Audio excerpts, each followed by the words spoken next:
ನಿಮ್ಮ ಹಳೆಯ ಚಿನ್ನದ ಒಡವೆನ ಅಧಿಕ ಬೆಲೆಗೆ ಮಾರಬೇಕೆ? ಆಟಿಕಾಗೆ ಕಾಲ್ ಮಾಡಿ 8880 ಅಟ್ಟಿಕಾ ಗೋಲ್ಡ್ ಕಂಪನಿ. ಗೃಹಲಕ್ಷ್ಮಿ, ಗೃಹ ಜ್ಯೋತಿ ಮತ್ತು ಶಕ್ತಿ ಗ್ಯಾರಂಟಿ ಯೋಜನೆಗಳು ಕರ್ನಾಟಕದಲ್ಲಿ ಗ್ಯಾರಂಟಿ ಯೋಜನೆಗಳು ಸಖತ್ ಸಕ್ಸಸ್ಫುಲ್. ಯಾಕೆ ಅಂದ್ರೆ ಗ್ಯಾರಂಟಿ ಯೋಜನೆಗಳಿಂದಲೇ ಇವತ್ತು ಕಾಂಗ್ರೆಸ್ ಬಹುಮತದಿಂದ ಅಧಿಕಾರದಲ್ಲಿರೋದು. ಗ್ಯಾರಂಟಿ ತಂದಿರೋದನ್ನ ನೋಡಿ ಬೇರೆ ರಾಜ್ಯಗಳು ಕೂಡ ಕಾಂಗ್ರೆಸ್ ಗವರ್ನಮೆಂಟ್ ಅನ್ನ ಈ ಗ್ಯಾರಂಟಿಗಳನ್ನ ಫಾಲೋ ಮಾಡಿದ್ದಾರೆ, ಕಾಪಿ ಮಾಡಿದ್ದಾರೆ.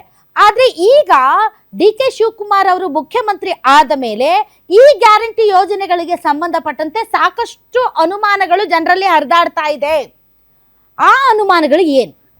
ಗೃಹ ಜ್ಯೋತಿ ಯಾರಿಗೆ ಕೊಡ್ತಾರೆ, ಗೃಹಲಕ್ಷ್ಮಿ ಯಾರಿಗೆ ಕೊಡ್ತಾರೆ, ಶಕ್ತಿಗೆ ಏನೇನ್ ಕಂಡೀಷನ್ಸ್ ತರ್ತಾರೆ ಅಂತ ಸಾಕಷ್ಟು ಅನುಮಾನಗಳು ಈ ರಾಜ್ಯದ ಮಹಿಳೆಯರಿಗೆ ಇದೆ.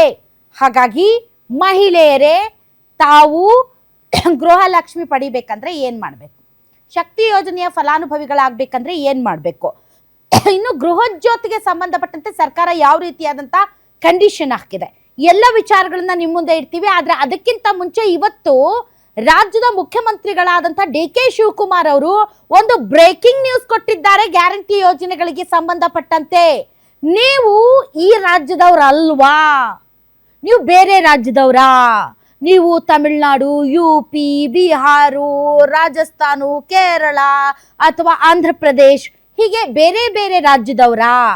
ಕರ್ನಾಟಕದಲ್ಲಿ ಬಂದು ನೆಲೆಸಿದ್ದೀರಾ, ಆದ್ರೆ ಓಟ್ ಮಾತ್ರ ನಿಮ್ಮ ರಾಜ್ಯದಲ್ಲಿ ಹೋಗಿ ಹಾಕ್ತಾ ಇದ್ದೀರಾ. ಆದ್ರೆ ಕರ್ನಾಟಕದಲ್ಲಿ ಗ್ಯಾರಂಟಿ ಯೋಜನೆಗಳ ಫಲಾನುಭವಿಗಳ, ಉದಾಹರಣೆಗೆ ನೀವು ತಮಿಳುನಾಡವರು, ತಮಿಳುನಾಡಲ್ಲಿ ನಿಮ್ಗೆ ಓಟ್ ಇದೆ, ಆದ್ರೆ ನೀವು ಕರ್ನಾಟಕದಲ್ಲಿ ನೆಲೆಸ್ತಾ ಇದ್ದೀರಾ ಮತ್ತು ತಾವು ಗೃಹ ಜ್ಯೋತಿ ಅಥವಾ ಗೃಹಲಕ್ಷ್ಮಿಯ ಲಾಭ ಪಡ್ಕೊಳ್ತಿದ್ದೀರಾ ಅಂತ ಅಂದರೆ ಇನ್ಮೇಲೆ ನಿಮಗೆ ಗ್ಯಾರಂಟಿ ಯೋಜನೆಗಳ ಲಾಭ ಸಿಗಲ್ಲ ಸಿಗಲ್ಲ ಸಿಗಲ್ಲ. ಹಾಗಾದ್ರೆ ಏನದು ಹೊಸ ರೂಲ್ಸ್ ಬರ್ತಾ ಇದೆ? Breaking news.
ನೀವು ಬೇರೆ ರಾಜ್ಯದ ಮತದಾರರ, ಇಲ್ಲಿ ಕರ್ನಾಟಕದಲ್ಲಿ ನೆಲೆಸ್ತಾ ಇದ್ದೀರಿ, ಆದ್ರೆ ತಮ್ಮ ಮತ ಮಾತ್ರ ಬೇರೆ ರಾಜ್ಯಗಳಲ್ಲಿ ಇದೆಯಾ, ಬೇರೆ ರಾಜ್ಯಗಳ ಮತದಾರರ ತಾವು.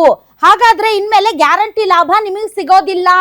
ಬೇರೆ ರಾಜ್ಯದವರಿಗೆ ಗ್ಯಾರಂಟಿ ಫಲಾನುಭವಿಗಳಿಗೆ ಬಿಗ್ ಶಾಕ್.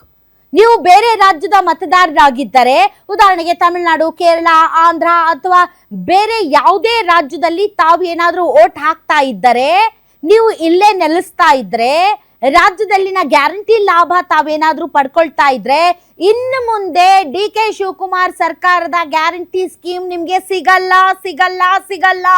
ಬೇರೆ ರಾಜ್ಯಗಳ ಮತದಾರರ ಗ್ಯಾರಂಟಿ ಸ್ಕೀಮ್ಗೆ ಕೊಕ್ ಹಾಕ್ತಾ ಇದ್ದಾರೆ.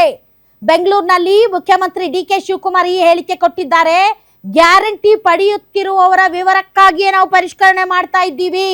ಯಾರದ್ದೋ ಅಕೌಂಟ್ಗಳಿಗೆ ದುಡ್ಡು ಹೋಗ್ತಾ ಇದೆ. ರಾಜ್ಯದಲ್ಲಿ ಯಾರ್ಯಾರಿಗೆ ಓಟ್ ಇಲ್ವೋ, ಯಾರ್ಯಾರಿಗೆ ವೋಟಿಂಗ್ ID ಇಲ್ವೋ ಅವರಿಗೆ ನಾವ್ಯಾಕೆ ಕೊಡಬೇಕು ಗ್ಯಾರಂಟಿ ಸ್ಕೀಮ್ಗಳು? ಇಲ್ಲಿ ಯಾರಿದ್ದಾರೆ, ಇಲ್ಲಿ ಯಾರು ವೋಟ್ ಹಾಕ್ತಾರೆ ಅವ್ರಿಗೆ ಮಾತ್ರ ಗ್ಯಾರಂಟಿ ಸಿಗಬೇಕು. ಉಚಿತ ಪ್ರಯಾಣಕ್ಕೂ ಇನ್ಮುಂದೆ ID ಕಾರ್ಡ್ ತರೋದಕ್ಕೆ ತೀರ್ಮಾನ ಮಾಡಲಾಗಿದೆ. ಯಾರಿಗೂ ಯಾವ ಕಾರಣಕ್ಕೂ ನಾವು ಗ್ಯಾರಂಟಿ ನಿಲ್ಲಿಸೋದಿಲ್ಲ. ಗ್ಯಾರಂಟಿ ನಿಲ್ಲಿಸೋದು ನಮ್ಮ ಕಾರ್ಯಕ್ರಮ ಅಲ್ಲ. ನಾವು ಗ್ಯಾರಂಟಿ ವಿಚಾರದಲ್ಲಿ ಇಡೀ ದೇಶಕ್ಕೇನೆ ಮಾದರಿ ಆಗಿದ್ದೀವಿ. ಹೀಗಾಗಿ ನಾವು ಗ್ಯಾರಂಟಿ ನಿಲ್ಲಿಸಲ್ಲ. ಆದರೆ ನೀವು ಬೇರೆ ರಾಜ್ಯದ ಮತದಾರರಾದರೆ ನಿಮ್ಗಿಲ್ಲಿ ವೋಟರ್ ಐ ಡಿ ಇಲ್ಲ ಅಂತಂದ್ರೆ ನಿಮಗೆ ಗ್ಯಾರಂಟಿ ಸ್ಕೀಮ್ಗಳು ಲೈಕ್ ಗೃಹ ಜ್ಯೋತಿ, ಗೃಹಲಕ್ಷ್ಮಿ ಸಿಗಲ್ಲ. ಹಾಗಾದ್ರೆ ಮುಖ್ಯಮಂತ್ರಿಗಳು ಏನ್ ಹೇಳಿದ್ದಾರೆ ಬನ್ನಿ ನೋಡೋಣ. ವಿರೋಧ ಪಾರ್ಟಿಯವರು ಇರೋದೇ ಟೀಕೆ ಮಾಡೋಕ್ಕೆ. ವಿರೋಧ ಪಾರ್ಟಿಯವರು ಏನೇ ಒಳ್ಳೇದು ಮಾಡಿದ್ರು ತಡೆಯೋಕ್ಕೆ ಇರೋದು. ಅವರೇನು ಒಳ್ಳೇದಕ್ಕೆ ಏನಿಲ್ಲ. ಅವರು ನನಗೆ ಗೊತ್ತಿದೆ ಅದು. ಅವ್ರ ಕೈಯಲ್ಲಿ ಮಾಡೋಕ್ಕಾಗದೇ ಹೋದ ಕೆಲಸಗಳನ್ನೆಲ್ಲ ನಾವು ಮಾಡ್ತಾಯಿದ್ದೀವಿ. ಗ್ಯಾರಂಟಿನ ನಾವು ವಾಪಸ್ಸು ಯಾರು ಕರೆಕ್ಟು ಫೋಟೋಸು ಐಡೆಂಟಿಫಿಕೇಷನ್ ಬೇಕು. ಆಗ ಏನೋ ತರಾತುರಿಲಿ ಕೆಲವರೆಲ್ಲ ಯಾರ್ದೋ ಫೋನ್ ನಂಬರ್ ಕೊಟ್ಬಿಟ್ಟಿದ್ದಾರೆ, ಯಾರ್ದೋ ಅಕೌಂಟ್ಗೆ ದುಡ್ಡು ಹೋಗ್ತಾ ಇದೆ. ನಮಗೆ ನೇರವಾಗಿ ಕರೆಕ್ಟಾಗಿ ಅವ್ರ ಅಕೌಂಟ್ಗೆ ದುಡ್ಡು ಹೋಗಬೇಕು. ಯಾರ್ಯಾರೋ ಡ್ರಾ ಮಾಡ್ತಾ ಇದ್ದಾರೆ, ಅದೆಲ್ಲ ನಮ್ಮ ಹತ್ರ ಎಲ್ಲ ದಾಖಲೆ ಇದೆ. ಆಮೇಲೆ ಕರ್ನಾಟಕದವ್ರಿಗೆ ನಾವು ಈ ಗ್ಯಾರಂಟಿ ಕೊಡ್ತಾ ಇರೋದು, ಹೊರಗಡೆ ರಾಜ್ಯದವ್ರಿಗೆ ಗ್ಯಾರಂಟಿ ಕೊಡ್ತಾ ಇಲ್ಲ. ಬಸ್ಸಲ್ಲಿ ಕರೆಂಟು ಕೂಡ ಕರ್ನಾಟಕ ರಾಜ್ಯದಲ್ಲಿ ಯಾರು ವೋಟ್ ಇದೆ ಅವ್ರಿಗೆ ಕೊಡಬೇಕು. ವೋಟ್ ಇಲ್ಲದೆ ಹೋದವ್ರಿಗೆ ಯಾಕೆ ಕೊಡ್ಬೇಕು ನಾವು? ಹಾಂ, ಸೊ ನಾವು ಇಲ್ಲಿ ಯಾರಿದ್ದಾರೆ ಅವ್ರಿಗೆಲ್ಲ ಉಪಯೋಗ ಮಾಡಬೇಕು. ಈಗಾಗಲೇ ಕ್ಯಾಬಿನೆಟಲ್ಲಿ ಬಸ್ ಅವ್ರಿಗೆಲ್ಲ ಒಂದು ಐಡೆಂಟಿಫಿಕೇಷನ್ ಕಾರ್ಡ್ ಕೊಡಬೇಕು ಅಂತ ತೀರ್ಮಾನ ಮಾಡಿದ್ದೀವಿ. ಹಿಂದೆನೇ ತೀರ್ಮಾನ ಮಾಡಿದ್ವಿ, 3 ತಿಂಗಳಿಂದನೇ. ಆ ಪ್ರೊಸೀಜರು ನಡೀತಾ ಇದೆ. ಸೊ ಅದನ್ನು ಸ್ಟ್ರೀಮ್ ಲೈನ್ ಮಾಡ್ತೀವಿ ಅಷ್ಟೇ. ಯಾರಿಗೂ ಯಾವ ಕಾರಣಕ್ಕೂ ಗ್ಯಾರಂಟಿ ನಿಲ್ಲಿಸೋದು ನಮ್ಮ ಕಾರ್ಯಕ್ರಮ ಅಲ್ಲ. ನಾವು ಇಡೀ ದೇಶಕ್ಕೆ ಮಾದರಿ. ನಮ್ಮ ಗ್ಯಾರಂಟಿ ಇಡೀ ದೇಶಕ್ಕೆ ಮಾದರಿ.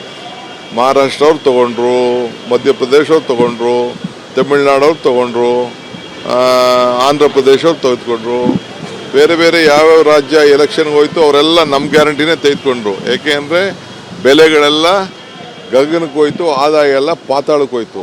ಈಗೂ ಎಲ್ಲದಕ್ಕೂ ಆದಾಯ ಪಾತಾಳಕ್ಕೆ ಹೋಗ್ತಾ ಇದೆ. ಈ ಸಂದರ್ಭದಲ್ಲಿ ಗ್ಯಾರಂಟಿ ಯಾರಿಗೂ ನಿಲ್ಲಿಸಲ್ಲ. ಬಟ್ ಯಾರು ಕರೆಕ್ಟಾಗಿದ್ದಾರೆ ಅವ್ರು ತಲುಪಬೇಕು, ಅವ್ರು ಉಪಯೋಗಿಸ್ಕೊಳ್ಬೇಕು. ಕೆಲವ್ರು ಏನು ಮಾಡ್ತಾ ಇದ್ದಾರೆ, ಇದನ್ನು ಈ ಪೋಂಜಿ ಸ್ಕೀಮ್ಗೆ ಆ ದುಡ್ಡು ಹೋಗ್ತಾ ಇದೆ, ಮಿಸ್ಯೂಸ್ ಆಗ್ತದೆ. ನಾವು ಬದುಕಲಿ ಅಂತ ಕೊಟ್ಟಿದ್ದೀವಿ. ಅವನು ಯಾವ ಸಾಲ ಕೊಟ್ಬಿಟ್ಟು ಅವನು 2%, 36% ಬಡ್ಡಿ ಕೊಡ್ತೀನಿ, 40% ಬಡ್ಡಿ ಕೊಡ್ತೀನಿ ಅಂತ ಅಂದ್ಬಿಟ್ಟು ಪ್ರತಿ ತಿಂಗಳು ಕಟ್ಸ್ಕೊತಾ ಇದ್ದಾರೆ. ಈಗ ಬೆಳಗಾಮಲ್ಲಿ ನೋಡೋದಲ್ಲ ನೀವೆಲ್ಲ, ದಾವಣಗೆರೆ ಅದಕ್ಕೆ ನಾನು ಎಲ್ಲರಿಗೂ ಹೇಳ್ತೀನಿ, ಎಲ್ಲೆಲ್ಲಿ ಗ್ರಾಮ ಪಂಚಾಯತಿಯಿಂದ ಹಿಡಿದು ತಾಲೂಕ್ ಪಂಚಾಯತಿಲಿ ಯಾರ್ಯಾರು ಇಂಥ ಸ್ಕೀಮ್ಗಳಿದೆ, ಆ ವಿನ್ ಅಂತ ಬಂತು, IMA ಬಂತು, ಅವೆಲ್ಲ ಬಂತಲ್ಲ, ಅವೆಲ್ಲ ಕಡಿವಾಣ ಅಂತೂ ಹಾಕಬೇಕು. ಆ ದೃಷ್ಟಿಯಿಂದ ನಾನು ಅವ್ರಿಗೆ ಮಾರ್ಗದರ್ಶನ ಕೊಟ್ಟಿದ್ದೀನಿ. ಇದು ನಮ್ಮ ಪ್ರೀತಿ, ನಮ್ಮ ಹೃದಯದಿಂದ ಕೊಟ್ಟಂಥ ಗ್ಯಾರಂಟಿ.